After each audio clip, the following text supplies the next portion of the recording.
What's this? Hello, folks. The white guy here. The reason I'm laughing is because I'm trying out this new camera, and I don't have a clue what I'm doing. I see a little red light, so I'm assuming it's recording. Anyway, the white guy here. Welcome to my home on this very cool autumn afternoon. The name of this video is called The White Guy Fun Facts, just for the hell of it. And I'm going to mention a few facts here, and I wouldn't mind someone trying to dispute these. I really wouldn't. It'd make for an interesting conversation, don't you think? I'm going to come back on them. I'm going to mention them, and I might go over a couple of them. Actually, I might even do a commentary on each fact as I go, but I'm trying to keep this video short. So, gosh, again, I don't know what I'm doing as far as this video camera goes. I know what I'm doing as far as my research goes. All right, there. Now, that disclaimer and me, defending myself without needing to, I suppose. Anyway, fact number one. Actually, I'm not going to number them. Fact: there's no mention in Scripture of hell ever being created. There really isn't. Birds and the bees and cigarette trees and the Big Rock Candy Mountain, that was listed in the Bible, but I guess not all those things I said, but you know what I mean. But yet, hell, where the vast majority of people are supposedly going to end up, wasn't even mentioned as being created. So as far as from what I understand, from God's perspective, it's more important that we understand that how and why bugs and birds and fish and things were created, but not some place where countless billions are going to spend an eternity. You see, it doesn't add up. Fact: no mention of hell is anywhere in the Old Testament. Some will say, well, yes, it is. It's just Sheol. Well, okay, let me get that right here, The Jewish people never had such a word for an underworld, netherworld, like Hades or hell. Sheol only means death or grave, and it's not an equivalent to Hades or hell. So I've got other videos on that, but let's continue. Fact: no mention of hell in the Jewish Torah or Talmud. Nope. Sorry, folks. Fact: no mention of hell in the Greek Septuagint, which is the Greek Old Testament. Fact: no word in the Hebrew language for an afterlife in an underworld, netherworld. I already said that, didn't I? Fact: the Jewish religion, Judaism, never taught about a hell. Excuse me. Nor an existence of an underworld, netherworld. In that religion. They never teach about it. And isn't that interesting? For a place that's supposedly in the Old Testament, they never taught about it? Okay, fact: Sheol is a Hebrew word meaning death or grave. I said that already as well. Fact: Jews in general didn't believe in hell. Traditionally. Okay? Fact: Jesus was a Jew. No argument there, right? Fact: Jesus didn't believe in an underworld, netherworld, i.e., a hell. Fact: Jesus never spoke the word hell. And somebody will immediately, that'll raise some flags up with some folks, and this next fact will answer that. Fact: Jesus warned of a real place called Gehenna. It was a trash dump, trash heap. Okay? Fact: hell, H-E-L, single L, was the name of a Scandinavian pagan goddess.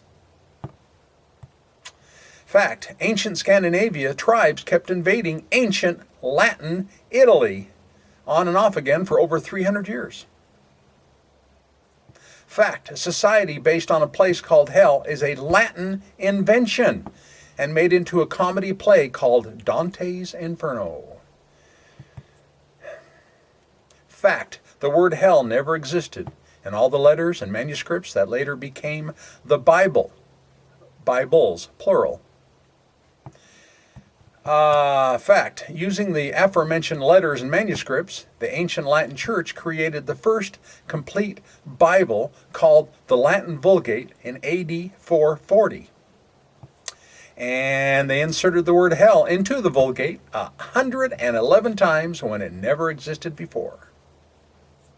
Fact: Hades was the name of a Greek pagan god of the underworld, netherworld.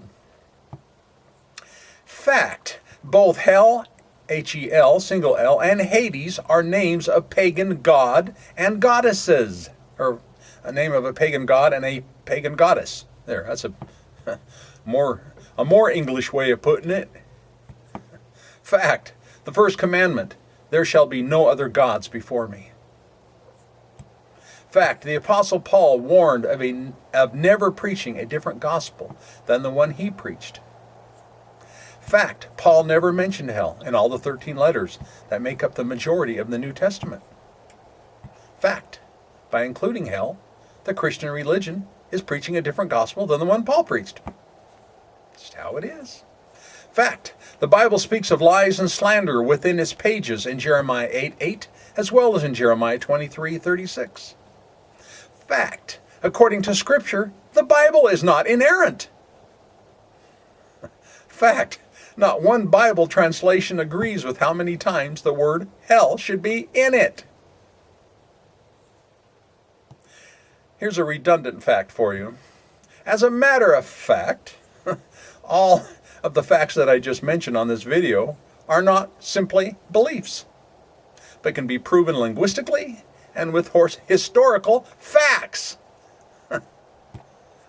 Well, if you disagree with me on this, go ahead and give me a thumbs down.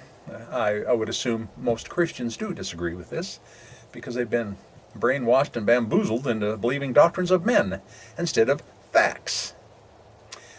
I know that for a fact because I was part of the person being bamboozled and brainwashed for, over 35 years while leading praise and worship within the Christian, various denominations in the Christian church.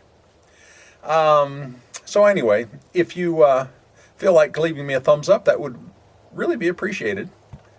If you leave a comment and you want to leave a negative comment, that's okay, but be polite about it. If you want to leave a positive comment on this YouTube, that would be greatly appreciated.